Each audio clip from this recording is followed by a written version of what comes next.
Bienvenidas, bienvenidos a un nuevo episodio de nuestro podcast. Hoy vamos a hablar de un tema que muchas personas atraviesan, aunque pocas veces se habla con claridad, y es la separación de pareja. En términos legales, cuando existe matrimonio, decimos divorcio, pero es la separación de pareja. Esta separación conyugal es un proceso emocional intenso y profundo. Implica cerrar un proyecto de vida y reconfigurar. Aclaramos una vez más. Hola Mariana, ¿cómo estás? Hola Susana. Bueno, aclaramos una vez más que nuestra intención no es dar respuestas ni resolver situaciones, simplemente compartir una charla. Tal vez ayuda a clarificar sentimientos propios. Hola Susana, ¿cómo les va a nuestros oyentes? Hoy entendemos que el divorcio suele vivirse en etapas, que no es un proceso lineal ni igual para todas las personas, pero vamos a intentar comprender juntas, y reflexionar sobre qué pasa antes, durante y después de ese proceso. Sin hablar acerca de las señales que pueden anticipar una ruptura, nos gustaría hablar sobre los vínculos y las emociones durante este proceso, sobre esa pérdida de la identidad compartida. Vamos a explorar una experiencia real. En esta oportunidad estamos con una persona invitada. Hoy nos acompaña una querida amiga con quien vamos a reflexionar sobre esta temática tan difícil y tal vez te ayuda a vos a ver desde otra perspectiva lo que estás atravesando o lo que podrías atravesar o nosotras, Mariana, podríamos atravesar porque nunca sabemos. Exactamente. Hola Janina, ¿cómo estás? Te agradecemos que hayas accedido a tener esta charla con nosotras y justamente te queríamos preguntar, ¿a vos te tocó vivir esta situación? ¿Hace cuánto tiempo? Hola, ¿cómo están? Gracias por la invitación para tratar este tema. ¿Hace cuánto tiempo me consultabas? ¿Hace cuánto tiempo me tocó vivir esta situación? Digamos, el divorcio es hace 2 años. ¿Eso? Bien. ¿Y a vos te parece, Janina, que hubo un momento exacto en que hiciste un clic y dijiste, hasta acá llegamos o no existió ese momento? Las dos cosas, porque hubo un proceso como en la pareja de desconexión o de falta de interés o sensaciones de falta de motivación que hicieron que atravesemos diversas crisis y después hubo una situación puntual como que enmarcó el desenlace de la decisión de divorciarnos, vinculado a que yo sentí que se había roto un código que era importante, por lo menos en nuestro acuerdo de pareja, que era la confianza. Entonces, en función de esa cuestión que era como un no negociable, pongámosle, personalmente yo tomo la decisión que me quiero separar y se la planteo a mi pareja, en el marco de un proceso de crisis y de un proceso de años de intentar resolver aspectos para que la pareja avance en un marco de una crisis que no se terminaba de resolver y que se agotaron todas las instancias, ¿no? En ese contexto. ¿Y vos sentiste alguna vez alguna presión social o familiar para aguantar un poco más? No, presión personalmente no me pasó. Conozco gente que sí, que tiene que ver con cuestiones también de mandatos familiares o mandatos, ¿no?, que tienen que ver con un contexto o un grupo de amigos o un grupo de red que puede pasar. En mi caso era autoexigencia o vinculada quizás a lo que uno va aprendiendo culturalmente, puede ser que sostener un matrimonio y la idea de un matrimonio tradicional que tiene que ver con pensar en primer término en que las dificultades hay que superarlas, ¿no?, en un concepto de resolver los conflictos y también un mandato social como un poco, no sé si a toda costa, pero no sé si a cualquier precio, pero sí a veces resignando cuestiones que hoy me las planteo desde otro lugar o me las plantearía desde otro lugar. Y si fuera esta separación de pareja o divorcio una película, ¿cuál pensás, Janina, que podría ser? ¿Una de acción, drama, comedia negra, no sé? Sí, sería como una tragicomedia, porque en un punto sí, como una tragicomedia. Hay una película que me gusta mucho, que es Más allá de los sueños. Me gusta mucho porque una de la protagonista, digamos, se sumerge en un estado bastante oscuro. Y en la película hay alguien que es su pareja que intenta rescatarla de esa oscuridad, pero en este caso yo lo pensaría como que es uno mismo quien tiene que procurar salir de esa situación. No va a venir nadie a rescatarnos. Pueden ayudar el contexto, pueden ayudar los afectos, las amistades o los grupos de contención, pero es uno el que decide como resignificar el proceso que está pasando para poder superar esa instancia y seguir adelante y pensar cómo reconstruir quizás un proyecto que uno tenía pensado y cómo poder hacer cosas desde otro lugar en el contexto que está en la nueva situación. Entonces por ahí siempre lo pensaría en este sentido, que no hay nadie más que nosotros mismos que en ese momento pueda tomar la decisión de poder salir adelante a pesar de las complejas dificultades que eso implica. Claro, acá entonces Claro. La palabra sería autocuidado, ¿no? Empezar a pensar en uno mismo. Claro, uno de los aspectos tiene que ver con el poder volver a reconocerse uno mismo, a registrar cuestiones propias, a identificar qué es importante para uno, a reencontrarse. Claro, a reencontrarse. ¿Y cuál fue ese primer gustito o libertad que te diste apenas te separaste? Es justamente vinculado a lo que venimos hablando, los primeros gustos tienen que ver con el autocuidado, con volver a registrarse uno mismo, tiene que ver con estas cuestiones, ¿no? De reconocer que le gusta a uno, porque a veces cuando puede pasar, no sé, fue mi forma de relacionarme en pareja, que también hoy me la replantearía, que tiene que ver con esto del un poco de pérdida de identidad, ¿no? O de individualidad, porque uno también hace muchas cosas en función del otro o en conjunto, y a veces hay como que uno se diluye o Claro, es un proyecto compartido. Sí. Pero en ese proyecto uno por ahí se va dejando. Puede Se va pasar, hacia un claro. lado, tiene más tendencia hacia un lado. Y va como haciendo acuerdos en función de los intereses del otro también. No es solo con uno, sino sería como algo individual, digamos. Si estás con otra persona vas acordando y un poco sí vas concediendo ciertas cuestiones, en un sentido positivo, porque uno lo hace porque también lo disfruta, no es algo...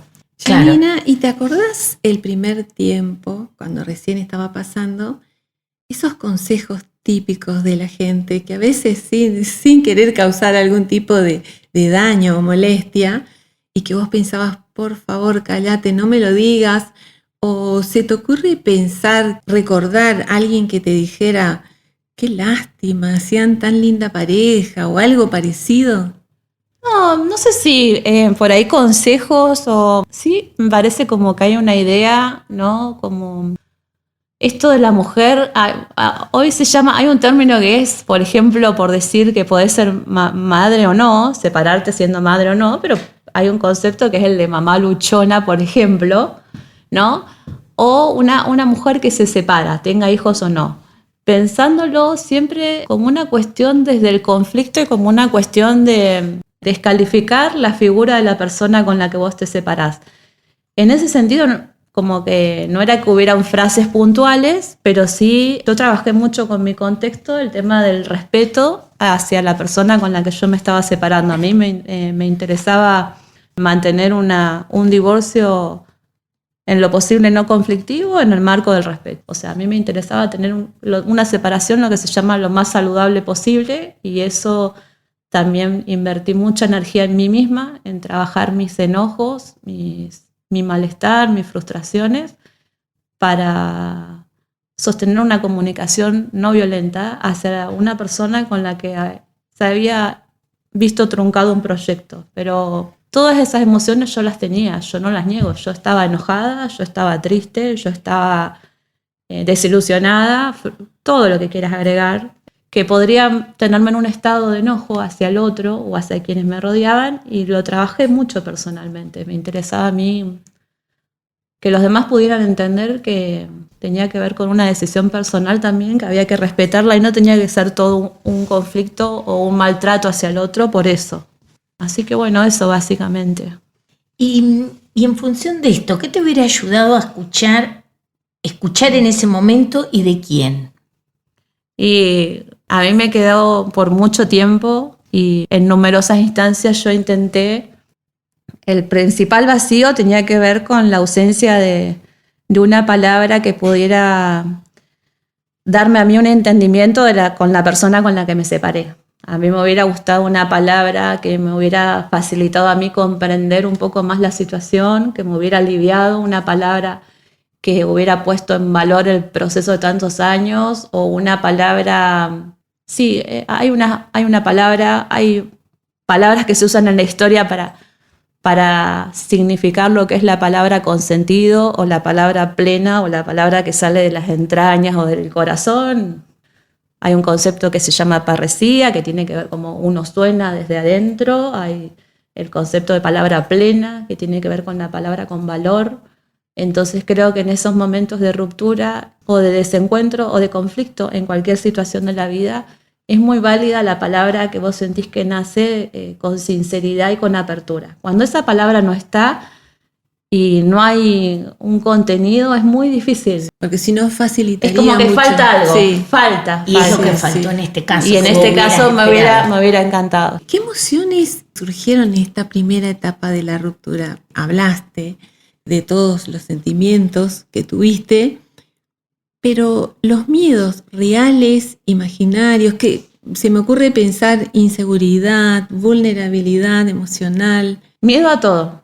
Miedo a todos y toda. Yo ahí sí le pondría al título de la película La suma de todos los miedos. Porque fue un lavarropa de emociones, inestabilidad terrible, porque una pareja no es solamente una cuestión afectiva, también es una sociedad económica, financiera, legal, administrativa, un compartir de un montón de cuestiones. Un proyecto de vida. Y todo eso hay que reorganizarlo, y hay que reorganizarlo desde un lugar donde uno no está bien, está muy vulnerable o está quebrado o no puede pensar claramente. Y en el caso específico de las mujeres creo que todavía es mucho más complejo, vinculado a las cuestiones de género, vinculado a que las mujeres dedicamos una parte importante de nuestro tiempo por cuestiones culturales o mandatos o decisiones personales igual al tema de la crianza. Entonces también pasa de que en el momento de la separación es muy complejo no estar en una situación de desventaja comparativamente con la de tu pareja. Desde todo punto de vista económico, emocional. Claro. Entonces, en ese sentido... ¿Qué parte tuya reapareció después de separarte? Y reapareció la parte más vinculada a reencontrarme en lo individual, en identificar, en volver a conectarme, porque yo me había perdido, no sé en qué momento. Me perdí en invertir cuestiones de tiempo hacia mí misma, personales, por dedicar mucho tiempo en brindar y fortalecer todo lo que es sostener un sistema familiar, aportar en ese sustento, como sea. O sea, entonces identificar de nuevo cuestiones muy personales fue un trabajo complejo, porque en primer término todo también era traumático porque todo me recordaba al pasado. Todo lo que hacía me recordaba al pasado. Entonces, las primeras cuestiones tienen que ver también con identificar y reconstruir los espacios, poder cambiar el paisaje un poco en el sentido de decir, no vas a tener las mismas fotos, vas a tener que, no sé, cambiarás la mesa que compraron juntos, cambiarás un acolchado si podés, y vas a ir a caminar a la misma playa con la que ibas con tu pareja y la tenés que pensar desde un lugar distinto. Entonces todo lo tenés que resignificar para que las emociones te permitan volver a vivir y volver a rearmarte, capaz, sí, en el mismo espacio, pero desde otro lugar. Y hablando de eso, ¿qué fue lo más difícil de negociar? Porque a veces no es la casa, tal vez es el perro, la cafetera. ¿Cuál fue en tu caso? Y en nuestro caso no tuvimos que negociar cuestiones materiales, no hubo ahí, o sea, tuvimos un tiempo, un proceso donde nos pudimos poner de acuerdo en eso, en cuestiones materiales. Específicamente, en primera instancia, tuve el apoyo de él económico para poder, en una primera etapa, subsistir. Yo no podía subsistir por mí misma. Entonces, en un primer momento, yo todavía dependía económicamente de él. Y en el acuerdo, él no porque le correspondía legalmente, sino por una cuestión de nuestros vínculos y de nuestra relación, de separarnos bien, él tomó la decisión de apoyarme económicamente. Y eso lo tuvo que sostener un tiempo hasta que yo tuviera las posibilidades económicas de abastecerme o autofinanciarme en el marco de una separación. Eso fue en primera etapa, él me apoyó y fue así. Y después, el tema de que nos separáramos en paz, que pudiéramos hacer de acuerdos sin maltratarnos, eso fue otro acuerdo también, en el marco de que no sea una cuestión conflictiva, pero la verdad es que yo conté por suerte pude generar acuerdos con esta persona, que puede pasar que a veces se da y a veces no es tan fácil. Y es la parte más compleja, no separarte, pero sí depende de las posturas que tengan las personas que se separan. El proceso ya es difícil y si las personas son conflictivas y no tienen herramientas para resolver esos conflictos, se vuelve violento. Se vuelve violenta la separación. ¿Cómo es volver al ruedo? ¿Sucedió esto? ¿Cuándo? ¿O no ha sucedido aún todavía? No, bueno, esta pregunta es muy personal. Bueno, la contestás si querés. No la voy a evadir, me voy a hacer cargo de esta situación. Todos sabemos lo que es volver al ruedo. Yo realmente me siento una inexperta total, yo siento que no entiendo nada, el mundo moderno, no sé, yo estuve casada más de 20 años, eran otras formas de vincularse de las personas, la comunicación y la socialización hace 20 años es muy distinta ahora, entonces yo tengo que tener como un reaprendizaje de qué implicaría hoy comunicarse con alguien o vincularse. Totalmente, ¿cómo se llamaría? Analfabeta. Analfabeta o inexperta o, no sé, cero recursos. No tengo recursos para el mundo moderno en ese sentido, no tengo experiencia en ese sentido porque también pasa que el formato de familia tradicional o de pareja en un sentido medio conservador y tradicional, hace que uno no vaya, qué sé yo, yo en lo personal capaz, mío, personal, no tengo idea cómo sería hoy. y aparte estoy como en una etapa de, como, no sé, la verdad no. Tranquilidad con vos mismo. No, de tranquilidad en un punto y en un punto... Sí, como desconcertada también, ¿no? Tengo un desconcierto total, porque en mi época primero tengo otra edad, no es lo mismo tener 20 que tener 40 o que tener 50 o 60, no es lo mismo. Y no entiendo mucho y sí, me cuesta un montón. Y de por sí soy bastante conservadora en un punto. Sí, debe ser muy difícil. Muy complejo. Debe ser. Hay rituales que ya no se usan, por ejemplo... Creo. Claro, para vincularse ahora. Claro. Para vincularse ahora. No, claro. No. Y decime, Janina, ¿qué descubriste de vos que nunca hubieras descubierto si te quedabas en el matrimonio? Uy. Bueno, que el bienestar que uno puede lograr depende de uno mismo, depende de uno mismo, básicamente, que no podemos esperar la validación o el reconocimiento o la aceptación o cambiarle la vida al otro. Tenemos que estar bien en función a una cuestión que tiene que ver como disfrutar como lo que uno tiene, ¿no? Lo que uno... qué sé yo, lo que uno va construyendo y valorar mucho ciertos aspectos que a veces son invisibilizados por nosotros mismos, ¿no? Que no podemos registrar el valor que tienen cuestiones que nos han demandado mucho esfuerzo y aún así nosotros mismos nos podemos ponerla en valor, más allá de que el otro lo haga o no. Entonces eso más que nada sería. Y bueno, me parece que con esto terminamos, vamos cerrando, porque la última pregunta creo que tiene que ver también con esto que acabas de decir. Si pudieras tomarte un café con la persona que fuiste el día que te casaste, ¿qué le dirías?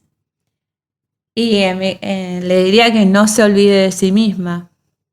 Eso le diría. En todo el trayecto del compartir con el otro. Claro, el tema de lo que llamaríamos hoy como una dilución o lo que tiene que ver con esto de la liquidez, ¿no? Como que uno se vuelve algo líquido en el medio de un mar de cosas y queda diluido ahí la esencia de la persona. Janina, valoramos un montón que nos hayas sí, acompañado en este episodio. Muchas gracias por ayudarnos Sí, a transitar este episodio, reflexiones y escucharte con cosas tan lindas. Tan profundas.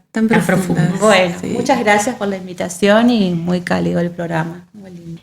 Rescato 2 palabras que me parecen fundamentales en todo el recorrido que hicimos en el episodio con vos. Por un lado, lo de la autoexigencia, que a veces tiene esto de estar con otro, en pareja, o con hijos o sin hijos y demás, como nosotras, yo creo que desde el lugar también de todas las matrices de aprendizaje que hemos tenido, desde lo cultural y también, ¿no?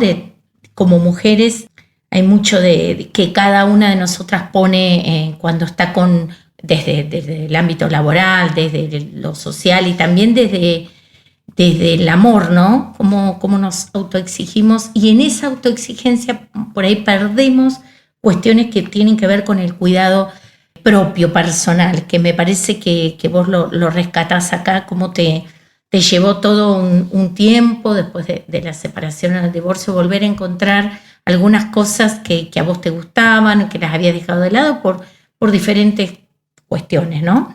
Eso me parece que está bueno, que podemos rescatar como positivo dentro de todo esto, que también es un duelo, que implica, bueno, atravesar todo un montón de cosas que son dolorosas después de mucho tiempo en pareja, pero que bueno, que podríamos pensar que podemos seguir manteniendo más allá de estar con otro en pareja, ¿no?